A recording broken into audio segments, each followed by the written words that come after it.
Judges 11:1 through 12:15. Now Jephthah of Gilead was a great warrior. He was the son of Gilead, but his mother was a prostitute.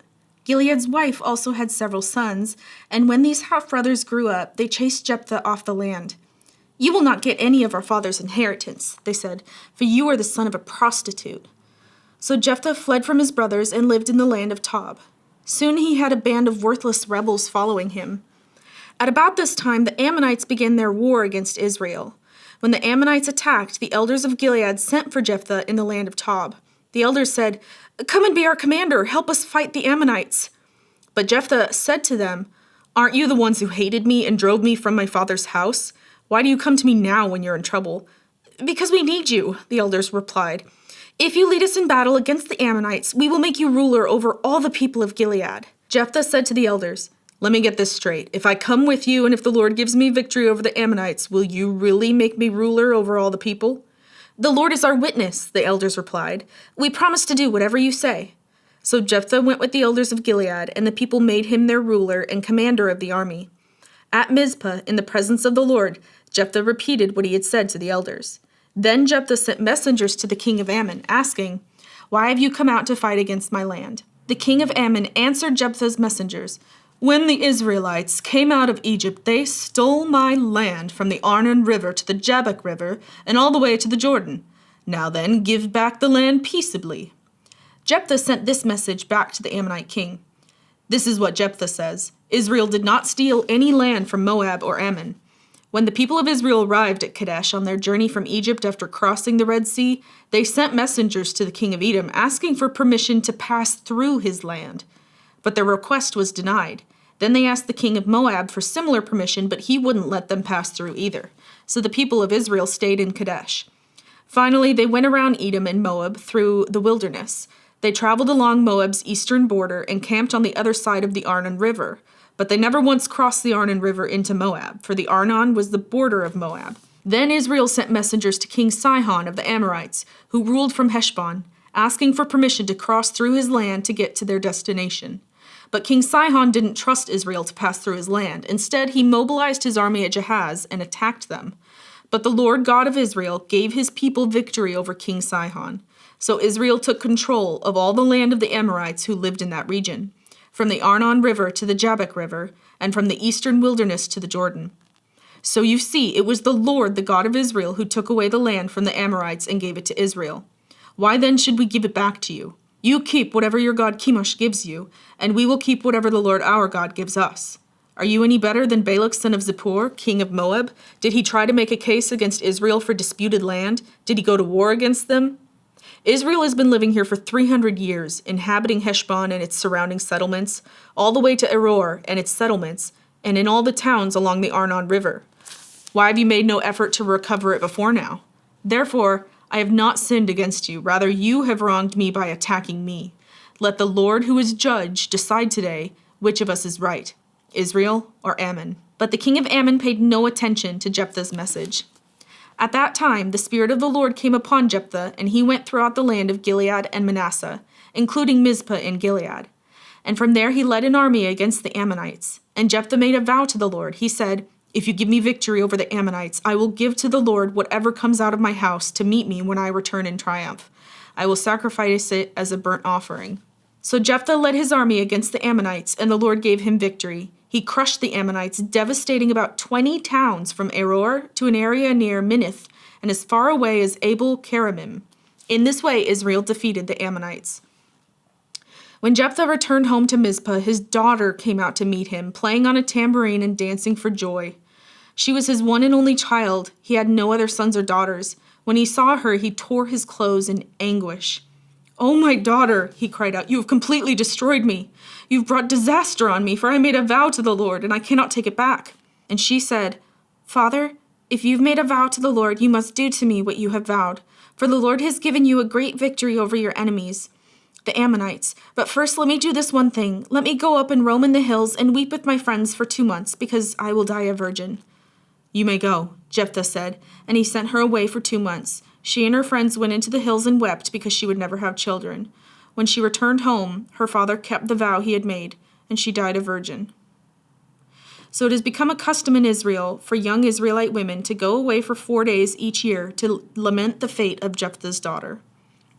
Then the people of Ephraim mobilized an army and crossed over the Jordan River to Zaphon.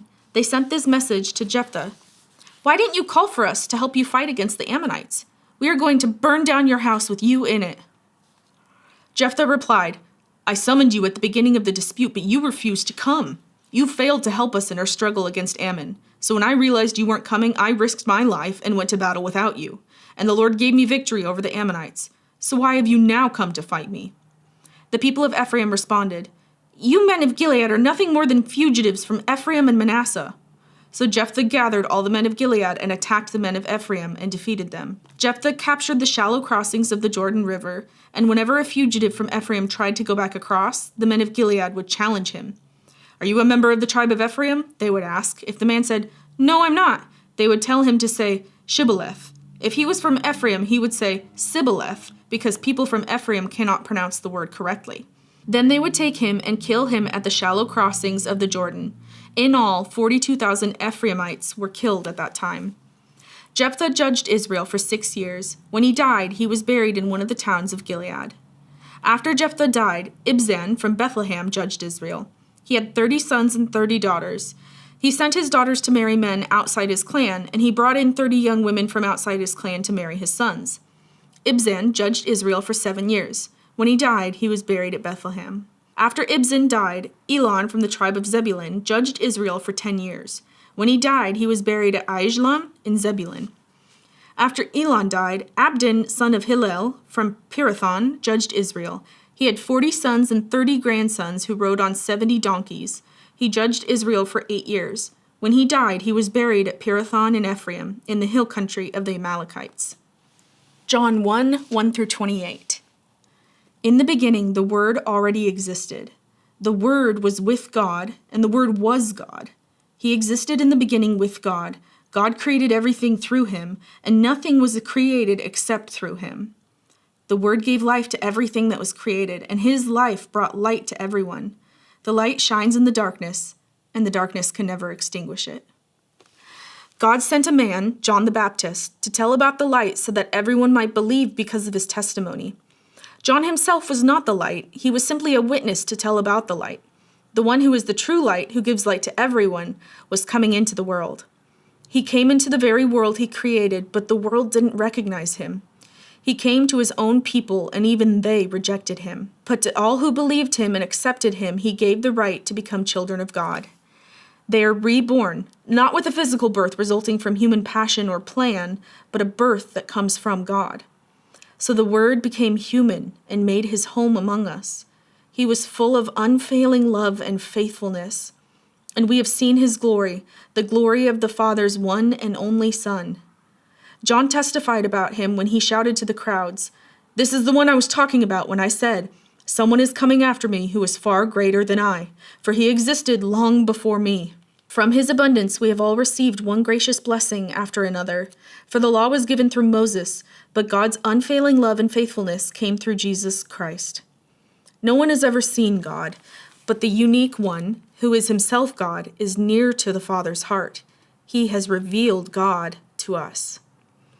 This was John's testimony when the Jewish leaders sent priests and temple assistants from Jerusalem to ask John, "Who are you?" He came right out and said, "I'm not the Messiah." "Well then, who are you?" they asked. "Are you Elijah?" "No," he replied. "Are you the prophet we are expecting?" "No." "Then who are you? We need an answer for those who sent us. What do you have to say about yourself?" John replied in the words of the prophet Isaiah, "I am a voice shouting in the wilderness, 'Clear the way for the Lord's coming.'" Then the Pharisees who had been sent asked him, "If you aren't the Messiah or Elijah or the prophet, what right do you have to baptize?" John told them, "I baptize with water, but right here in the crowd is someone you do not recognize. Though his ministry follows mine, I'm not even worthy to be his slave and untie the straps of his sandal." This encounter took place in Bethany, an area east of the Jordan River where John was baptizing. Psalm 101, 1-8. I will sing of your love and justice, Lord. I will praise you with songs. I will be careful to live a blameless life. When will you come to help me? I will lead a life of integrity in my own home. I will refuse to look at anything vile or vulgar. I hate all who deal crookedly. I will have nothing to do with them. I will reject perverse ideas and stay away from every evil. I will not tolerate people who slander their neighbors. I will not endure conceit and pride. I will search for faithful people to be my companions. Only those who are above reproach will be allowed to serve me. I will not allow deceivers to serve in my house, and liars will not stay in my presence. My daily task will be to ferret out the wicked and free the city of the Lord from their grip. Proverbs 14:13-14.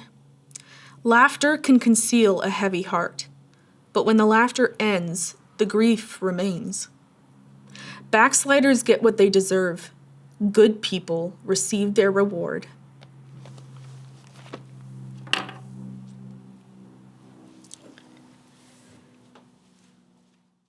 Will you really make me rover? Will you make me rover? I just reached to adjust my glasses and they're not there. Will you really make me ruler over all the people? That was bad. Ruler, ruler, ruler. What is that from? Boo! It's Merlin in The Sword and the Stone. Cross through his land to get there. Sacagawea.